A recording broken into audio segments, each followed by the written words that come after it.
caution, and then if they do, they'll be called a lap down. So what we need, or what they need, is for this thing to stay green. Another thing we need to keep our eye on the field, if it does end up being green flag pit stops, we saw the 84 car on pit road under green. If they had that under caution, excuse me, if they had that same kind of pit stop under green, it'll be really detrimental to them, put them way behind. Kevin Grubb gave up his top 10 position, also made a green flag pit stop. We'll be back and see if Kyle Busch can stay on the racetrack without having to make a green flag pit stop right after this. Let's take a look at our Aqua Velva out of the blue moment.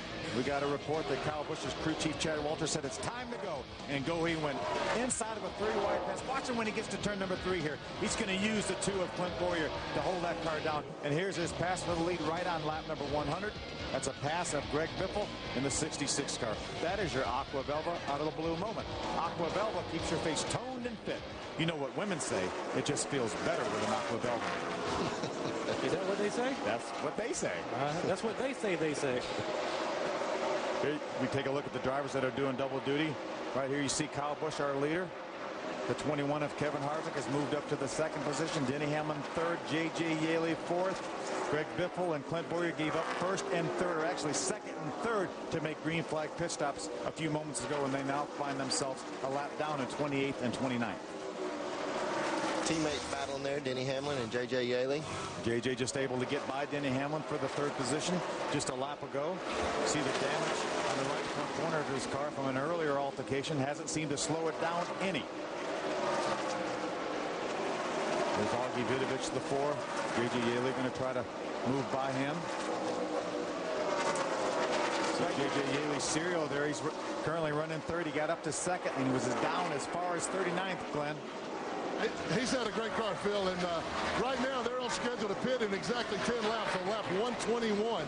They pitted about 20 laps later than what Greg Biffle and Clint Bowyer did. So his next scheduled pit stop is 121. The car is still just a little bit tight, not real bad, but a little tight, probably because of that damage. So his crew chief, Jason Ratcliffe, told me they were going to make a very slight air pressure adjustment. But so far, things are going really well for JJ. There's a good battle for the 6th position. There's Steve Wallace, the 64 car. David Gilliland seems to just keep working his way back on up there.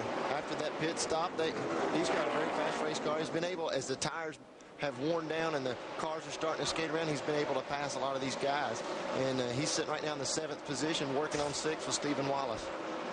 He's been impressive all night long, Phil. I mean, we saw him go to the back. We fought on once before, went all the way back to 20th position.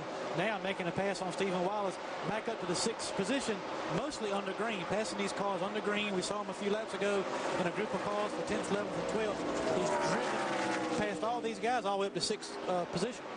Mark, David Gilliland's having a heck of a run here, a career run for him.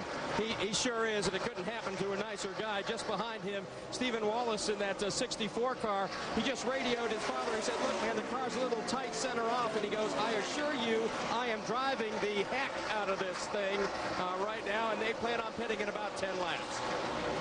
It is a great run by Steve Wallace. You know, he qualified 3rd for his first Busch Series start this year at Bristol. What a terrific job he did there. But he won an ARCA race here a few weeks ago at Kentucky Speedway.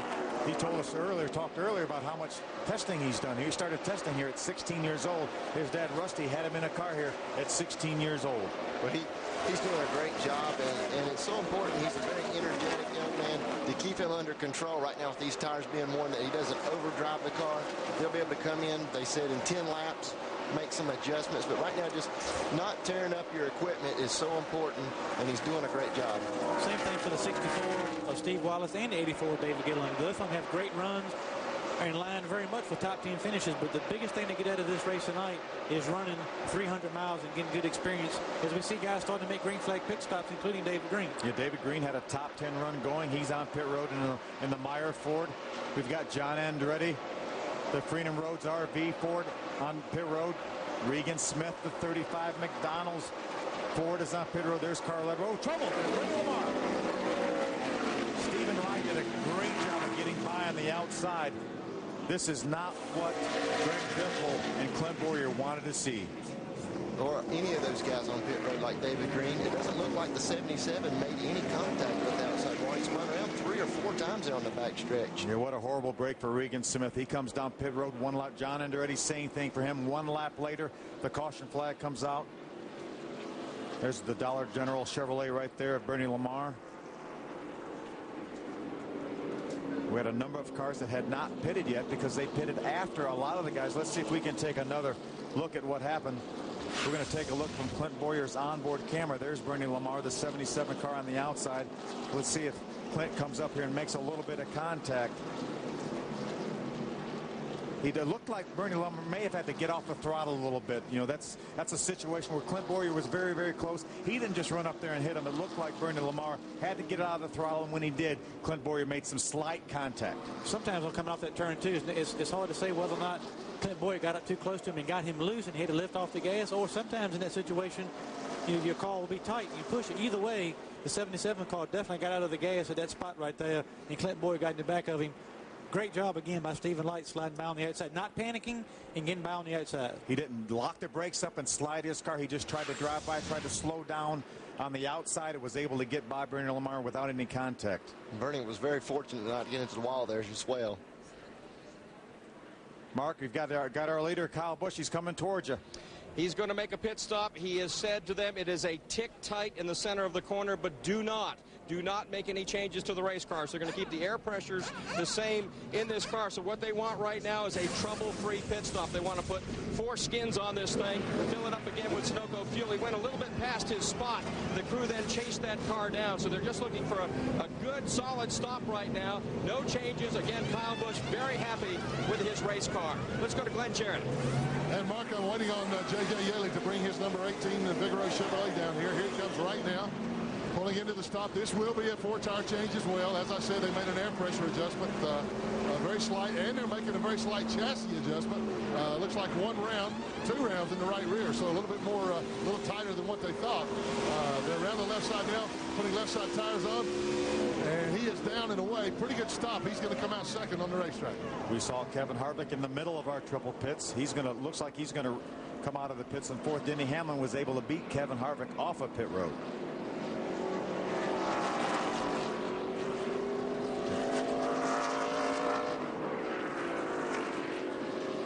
Kevin Harvick, the 21 Coast Guard Chevrolet, is our leader, and we'll be back for the restart right after this. Welcome back to Kentucky Speedway. Let's take a look at our Craftsman pit summary. Kyle Busch came in as our leader, came out as our leader. Great job by those guys. Kevin Harvick lost 2 spots from 2nd back to 4th. J.J. Yaley's pit crew held serve 3rd and 3rd.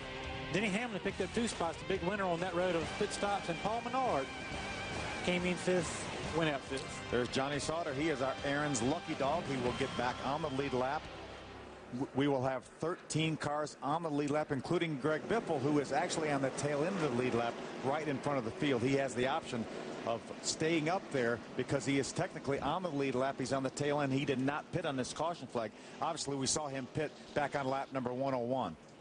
So what Greg Biffle wants to do right now is to try to stay out in front of our leader, Kyle Busch, catch a caution flag, be able to come all the way back around and get back on the lead lap with track position. Right, he didn't need this caution, but now he needs another one so he can get back in line and be on the lead lap behind those guys instead of right in front of the leader. Green flag. That's the Cub Cadet Ford of Greg Biffle on the outside, right in front of our leader, Kyle Busch, in the Lowe's Chevrolet number 5. He got a great restart there. There's only 13 cars on the lead lap, so this double file restart looks a lot like the start of the race. A lot of traffic, a lot of guys trying to get in position for the lucky dog. In Greg's case, he's trying to get up front and do it the old-fashioned way, and Boris said is next in line for the lucky dog, hoping that Greg can stay up there. This is not where Clint Boyer wants to be. He's being shown in the 32nd position, 1 lap down. As you can see, there are an awful lot of cars in front of him. He needs to get up there to try to be able to be in position to get that lucky dog. Right now, he's got almost a dozen cars in front of him for the something happened to J.J. Yaley there. Did he get loose there going in the corner? He just got loose, got on the inside of that car there and just got loose and had to chase the car for track. Where he didn't hit the other car, he had to get out of the gas pretty quick, but he should be back up to full song right here.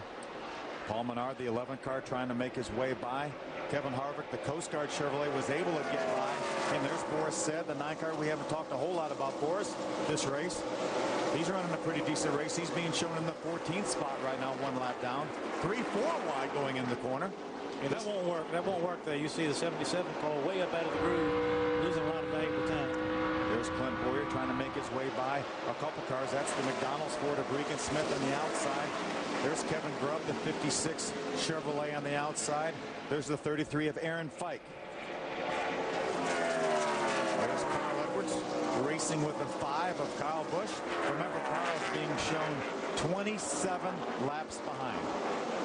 He just wants to show everyone he has a good car right now. Right. And Greg Biffle has stayed out front there. So if the caution does come out, he'll be around. Boris Said is another one of the drivers that would love to see the caution come out because he would be in line for the lucky dog. There's Paul Menard. Paul Menard just drove by Kevin Harvick. He's got a fast race car. Had a fast race car last week. Looks like they may have made some adjustments because he's faster right now than he was on the last restart that we had. We're getting a report that Nascar is still evaluating, or the hospital staff is still evaluating Jeff Fuller. The most serious problem seems to be smoke inhalation. We saw that car caught on fire when he made contact with the inside wall, but Jeff Fuller, good to know that he's awake and alert, certainly. Yeah, never a good thing to inhale a lot of smoke. He did sit there for a while in the car, briefly caught on fire, a lot of smoke, inside that car, but to take that kind of impact and be smoke inhalation be the number 1 concern right now is good news for everybody. There's Clint Boyer trying to make his way around the 88 of Mark McFarland, the Navy Chevrolet. Clint has been picking him up and putting him down. He's trying to get up there to be in position for the lucky dog. There's the 84 right in front of him. That's David Gillen. He's in the 11th position right now. Remember, he had worked his way up to the 6th spot before that caution flag. And this is where patience really pays off. He's being real patient with these guys, kind of picking and choosing his passes, doesn't want to rush anything. Still got time left. These guys obviously will need a caution to get back on the lead lap, but plenty of time. It's a battle for third right there left of your screen. J.J. Yaley, the 18 car. Paul Menard, the 11 car. There's Clint Boyer trying to make his way around the 90 of Stephen Light. Just got by the 84 of David Gillen.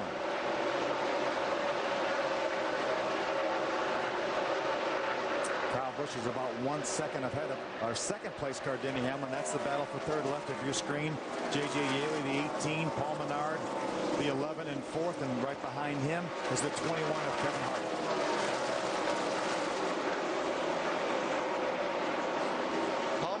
And J.J. Yaley both, you can see there on the left side of your screen, are turning lap times as fast as the leader just about every lap. There's Clint Boyer making his way around the 36 car of Tim Sauter.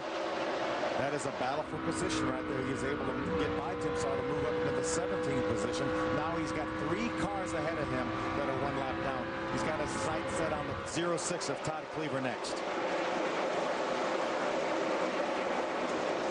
90 car right there of Stephen Light, you see on the inside of that battle with Tim Sauter, is still on the lead lap. He's being shown in the 10th position. The 84 of David Gillen right behind him, that's the 11th spot. Great run for both those teams. Stephen Light been solid all night, slowly making his way to the front. He commented about his car being really loose in qualifying. David Gilliland, same thing. He's getting ready to make this thing 3 wide coming off turn 4. It should be exciting getting back to the start-finish line. These guys both running heck of a race so far. Both these guys will be a big feather in their cap to get a top 10 finish at a race like Kentucky with the kind of field we've got here tonight with all these next tail cup regulars in here. We talked about how big it was last week for Danny O'Quinn to get his first career top 10 at Nashville. We've got the same cast of characters here. You've got 8 Nextel Cup regulars running in this race. And Stephen Light and David Gillen are knocking on the door of a top 10 finish. Both doing a great job. And David's had a fast car all night. You see him, he's checked out from those guys.